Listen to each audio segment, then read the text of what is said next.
Hello mga kaibigan, narito na naman ang inyong lingkod, Father Bob, isang paring Carmelita. Purihin natin si Jesus, Maria at Jose.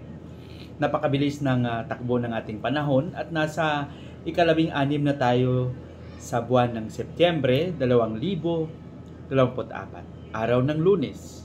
Pakinggan natin ng mabuti kung ano yung mga magagandang aral, mensahe na gustong ipaabot sa atin ng ating mga pagbasa. Sa araw na ito, ang ating Ebanghelyo ay babahagi sa ating San Lucas, Kapitulo 7, versikulo 1 hanggang 10. Dito sinabi ni Jesus sa kanyang mga alagad, sabi niya, ngayon lang ako nakakita ng ganitong klaseng pananampalataya.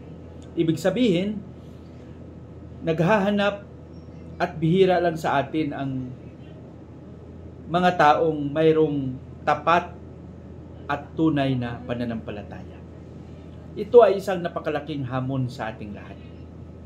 Hindi lang sa inyo, kundi sa akin din bilang isang paring relihiyoso na isa sa buhay, ipahayag at maging saksi sa tunay at tapat na pananampalataya, pananalig sa Diyos. Na kahit anong mangyari, magkaroon tayo ng panindigan, magkaroon tayo ng mabuting pagiging saksi, hindi lang sa salita, kung hindi sa gawa. Naalala ko yung isang kwento na may isang propesor ng teolohiya na nagturo siya sa isang paaralan na lahat ng kanyang mga mag-aaral ay mga Hudyo.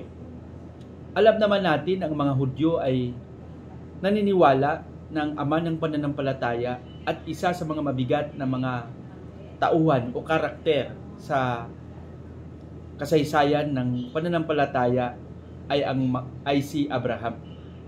Hindi sila naniniwala kay Kristo at si Kristo ay isang kilalang propeta lamang. Ngunit, nang tinanong ng isang Kristiyanong guro ang isa sa kanyang mga estudyante kung sino ang mas kilala at bayani sa kasaysayan ng kaligtasan o sa kasaysayan ng pananampalataya, ini-expect ng guro ng isasagot ng isang Hudyo ay si Abraham.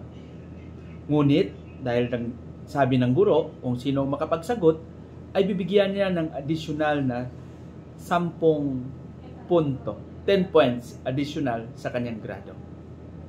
At dahil doon sa additional na dagdag, kahit labag sa puso, sa damdamin ng isang Hudyo na isagot si Kristo, sinagot niya. Sabi niya, si Kristo. At nagkaroon ng papaliwanag ang guro. Sabi niya, di ba sa inyong pananampalataya, ang mas kilala ay si Abraham? Bakit sinagot mo si Kristo? Na hindi naman kayo naniniwala doon. Sabi niya, dahil sa additional na 10 points. Siguro para sa akin, ang ating pananampalataya, ang ating pagkakilala kay Kristo, ay maging tapat. Ang ating pananalig sa Kanya, na hindi ito mabuwal ng kahit anuman, pangangailangan man, posisyon, o kung ano man, na kahit anong mangyari, maging tapat tayo. Kaya nga sabi ni Jesus sa ating pagbasa, ngayon lang ako nakakita ng ganitong pananalig. Mga kaibigan, sana maging tapat tayo kahit anuman ang mangyari. Patnubayan nawa tayo ng Panginoon sa ating panalangin. Panginoong Jesus, turuan mo kaming maging tapat, maging saksi, at maging tunay mong alagad. Amen.